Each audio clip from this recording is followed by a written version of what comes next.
പടം ഇപ്പോൾ ശങ്കറിൻ്റെ സിനിമയാണല്ലോ, അപ്പോൾ നമുക്ക് എല്ലാവർക്കും പറയാം ലെവലിൽ ഒരു നമ്മൾ എക്സ്പെക്റ്റേഷൻ കാണും. ഒരു ബ്രഹ്മാണ്ഡ സിനിമ എന്നൊക്കെ പറയണമെന്ന് ആഗ്രഹിച്ചിട്ടാണ് ഞാൻ വന്നത് ഈ ഒരു സിനിമയ്ക്ക്. കാരണം പക്ഷേ എനിക്ക് ടെറിബിൾ ആയിട്ടുള്ളൊരു എക്സ്പീരിയൻസ് ആയിരുന്നു. കാരണം ഒരു ശങ്കറിൻ്റെ സിനിമയ്ക്ക് ഞാനിത് ഈ ലോകത്ത് എന്താണ് സംഭവിക്കുന്നതെന്ന് പോലും എനിക്ക് ഒരു ശങ്കറിൻ്റെ സിനിമയെ കുറിച്ചിട്ട്, കാരണം ഞാൻ 2.0 പോലും വളരെ മോശം സിനിമയാണെന്ന് ഞാൻ കരുതുന്നില്ല. എന്ന സിനിമയ്ക്ക് ശരിയാണ്, കഥാപരമായിട്ട് കുറച്ച് പ്രശ്നങ്ങളുണ്ട്, പക്ഷെ അതും അത്രയും മോശമായിട്ടുള്ളൊരു സിനിമയാണെന്ന് ഞാൻ കരുതുന്നില്ല. പക്ഷെ ഞാൻ ജീവിച്ചിരിക്കുന്ന ഒരു കാലഘട്ടത്തിൽ ഒരു ശങ്കറിൻ്റെ സിനിമ കണ്ടിട്ട് ഇത്രയും മോശം ഒരു സീരിയൽ ലെവൽ എക്സ്പീരിയൻസ് ആണെന്ന് പറയാൻ എനിക്കത് വിശ്വസിക്കാൻ പറ്റുന്നില്ല. ഇതെന്താണ് സംഭവിക്കുന്നത്, അദ്ദേഹത്തിന് എന്താണ് സംഭവിച്ചതെന്ന് അറിയില്ല. അറ്റ്ലീസ്റ്റ് ഒരു സിനിമ ഒരു ഷൂട്ട് ചെയ്യുമ്പോഴത്തേക്ക് അന്നത്തെ ഒരു സീൻ ബൈ സീൻ കാണുമ്പോഴത്തേക്ക് എന്തെങ്കിലുമൊക്കെ തോന്നുന്നുണ്ടോ? ഒന്നുമില്ല. അനാവശ്യമായിട്ട് പൈസ ചിലവാക്കിയിട്ടുണ്ട്, ഒരു ആവശ്യമില്ലാതെ കുറേ സീനുകളുണ്ട്. എന്തിനാണ് അത്രയും പൈസ അത്രയും ലാവിഷായിട്ട് കാണിക്കേണ്ട ഒരാവശ്യമില്ല. എന്നാൽ അത്രയും മുടക്കിയ കാശ് വേറെ കുറേ സീനുകളുണ്ട്, അതിലേക്കൊന്നും വഴിമാറ്റി ഒന്ന് ചിലവഴിച്ചിട്ടുണ്ടെങ്കിൽ അറ്റ്ലീസ്റ്റ് അതെങ്കിലും നന്നാവുമായിരുന്നു. അങ്ങനെ യാതൊരു വിധ ഒരു കഥയിലുടനീളം ഒരു ഫാക്ടർ പോലും ക്രിയേറ്റ് ചെയ്യാൻ പറ്റാതെ കമലഹാസനൊക്കെ സത്യം പറഞ്ഞു കഴിഞ്ഞാൽ എനിക്ക് സങ്കടമായിപ്പോയി. കാരണം അദ്ദേഹത്തിനെയൊക്കെ നമ്മൾ ചെറുപ്പം പോലെ കാണുന്നതാണ്. അപ്പം അദ്ദേഹത്തിൻ്റെയൊക്കെ സ്ക്രീനിൽ ഇത്രയും ഒരു ടെറിബിൾ ആയിട്ടുള്ള ഒരു പെർഫോമൻസ് ആണ്. അദ്ദേഹത്തിൻ്റെ ഭാഗത്തു നിന്നും തീർച്ചയായിട്ടും എഫേർട്ട് ഇടുന്നുണ്ട്. പക്ഷെ നമുക്ക് എന്തെങ്കിലും തോന്നണ്ടേ കാഴ്ചക്കാർക്ക്? അതിന് വേണ്ടിയിട്ട് കഥയിൽ എന്തെങ്കിലും വേണ്ട. പല സീനുകളും സീരിയൽ ലെവൽ മെലോഡ്രാമയായിട്ട് സീരിയൽ എന്ന് പറഞ്ഞു കഴിഞ്ഞാൽ അത്രയും സിദ്ധാർത്ഥിൻ്റെ ഭാഗത്ത് നിന്നും അദ്ദേഹത്തിന് അഭിനയത്തിന് വിമർശിക്കുകയല്ല, കാരണം അവർ എഴുതി വെച്ചിരിക്കുന്നത് അങ്ങനെയാണ്. അങ്ങനത്തെ രീതിയിൽ സീരിയൽ നമ്മൾ പക്ക സീരിയൽ ഇത് ചെയ്യുന്നതാണ്. അദ്ദേഹത്തിന് എന്ത് പറ്റിയെന്ന് അറിയില്ല. അദ്ദേഹം അപ്ഡേറ്റഡ് ആവാൻ അദ്ദേഹത്തിനെ കൊണ്ട് പറ്റുന്നില്ല.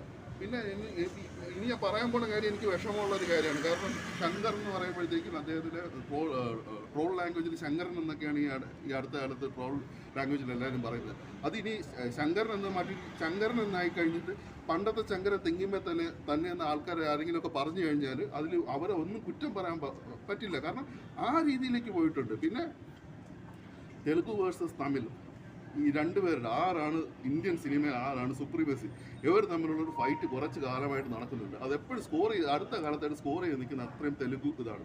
എത്രത്തോളം അവരാകുന്ന സിനിമകൾ തെലുങ്ക് ഇൻഡസ്ട്രിയിൽ നിന്ന് വന്നു കഴിഞ്ഞാൽ പോലും അവരിടയ്ക്കിടയ്ക്ക് ഒരു കൽക്കി ഒരു ബാഹുബലി ഇട്ടു, അല്ലെങ്കിൽ അങ്ങനത്തെ എന്തെങ്കിലും കൊണ്ടുവന്നത്, അല്ലെങ്കിൽ സലാർ, ഇനി ഈവൻഡോ സലാർ പ്രഭാസ് നീലാണ് അദ്ദേഹം കർണാടക ഇതാണെങ്കിലും, പക്ഷേ തെലുഗു അങ്ങനെ പറയാം. പക്ഷേ തെലുഗു സൂപ്പർ സ്റ്റാറാണ്. അങ്ങനെ വെച്ചിട്ട് അവരിങ്ങനെ സ്കോർ ചെയ്തുകൊണ്ട് നിൽക്കുകയാണ്. എന്നാൽ ഇപ്പുറത്തെ സൈഡിൽ നമുക്ക് തമിഴ് ഒരു സിനിമയ്ക്ക് അത്രത്തോളം ഇത് പറയാൻ വേണ്ടിയിട്ട് ഇങ്ങനെ യാതൊന്നും കിട്ടുന്നില്ല. അപ്പോൾ ഇതെല്ലാം വെച്ചിട്ട് അത് സോഷ്യൽ മീഡിയയിൽ, പിന്നെ എന്നെ സംബന്ധിച്ചിട്ട് ഞാൻ നേരത്തെ പറഞ്ഞ പോലെ എനിക്ക് വളരെ വിഷമമുണ്ട്. എനിക്കിന്ന് പൊട്ടിക്കരയണമെന്നുണ്ട്. ഇനി വീട്ടിൽ പോയിട്ട് കഥമൊക്കെ അടിച്ച് കുറ്റിയടിച്ചിട്ട് ഞാൻ അവിടുന്ന് പൊട്ടിക്കരയും. സത്യം എനിക്ക് അത്രയ്ക്ക് വിഷമമുണ്ട്. കാരണം ശങ്കർ എന്നുള്ള ഡയറക്ടറിന് ആരൊക്കെ കുറ്റം പറഞ്ഞു കഴിഞ്ഞാൽ ഞാൻ അങ്ങനെ അത് കൊള്ളാം, 2.0 അങ്ങനെ മോശം സിനിമയൊന്നും അല്ല. അതിനകത്തുണ്ട് ടെക്നിക്കലി നല്ല രീതിയിൽ, ടെക്നിക്കലി അറ്റ്ലീസ്റ്റ് 2.0 എന്ന് വെച്ചാൽ ടെക്നിക്കൽ ഒരു ഫാക്ടർ എടുത്തു കഴിഞ്ഞാൽ അത്രയും മികച്ചതാണ്. ഇതിനകത്ത് എനിക്ക് ചില സീനുകളൊക്കെ കാണുമ്പോഴത്തേക്ക് എൻ്റെ അമ്മോ ഇത് സീരിയൽ, കാരണം തിയേറ്ററിനകത്ത് ആൾക്കാരൊക്കെ അവസാനം എല്ലാവരും ഇങ്ങനെ തലച്ചൊറിയുക, ഇത് തീരുമോ ഒന്ന് ഫാസ്റ്റ് വന്ന് ചോദിക്കും അവിടെ ഓപ്പറേറ്ററിൻ്റെ അടുത്ത് തിരിഞ്ഞു നിന്നിട്ട്, അന്നാ ഒന്ന് ഫാസ്റ്റ് ഫോർവേഡ് അടിക്കാനുള്ള എന്തെങ്കിലും ഒരു മാർഗം ഉണ്ടെന്ന്. അങ്ങനത്തെ രീതിയിൽ ഇത്രയും മോശം സിനിമ എനിക്ക് പറയാൻ തമിഴ് സിനിമയിലെ തന്നെ ഒരു കറുത്ത ദിനമായിട്ട് ഒരുപക്ഷെ ഈ ഒരു ഇന്നത്തെ ഒരു ദിവസം ജൂലൈ 12 അറിയപ്പെട്ടേക്കാം എന്ന് ഞാൻ കരുതുന്നു. കാരണം തമിഴ് സിനിമ ഫാൻസ് പോലും ഈ ഒരു സിനിമയെ യാതൊരു തരത്തിലും സപ്പോർട്ട് ചെയ്യാൻ തോന്നുന്നില്ല.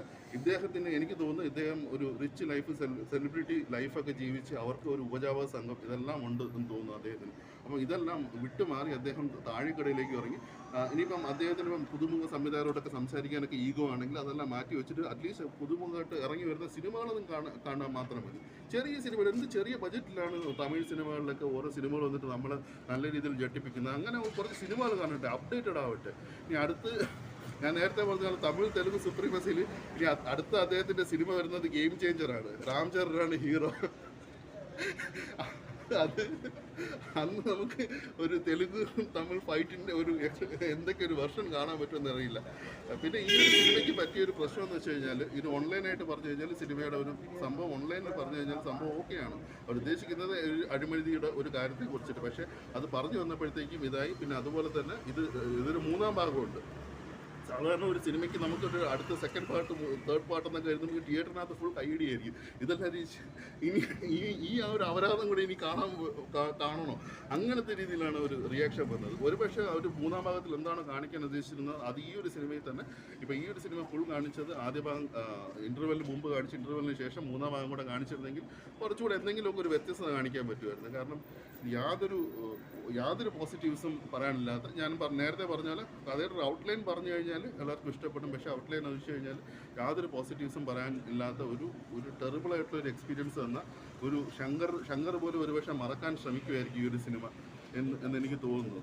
കാരണം അത്രയ്ക്കും മോശം സിനിമ. ഇനി ഇതിൽ കൂടുതൽ എന്ത് പറയണമെന്ന് എനിക്ക് അറിഞ്ഞു. അത്രയും മോശം സിനിമ.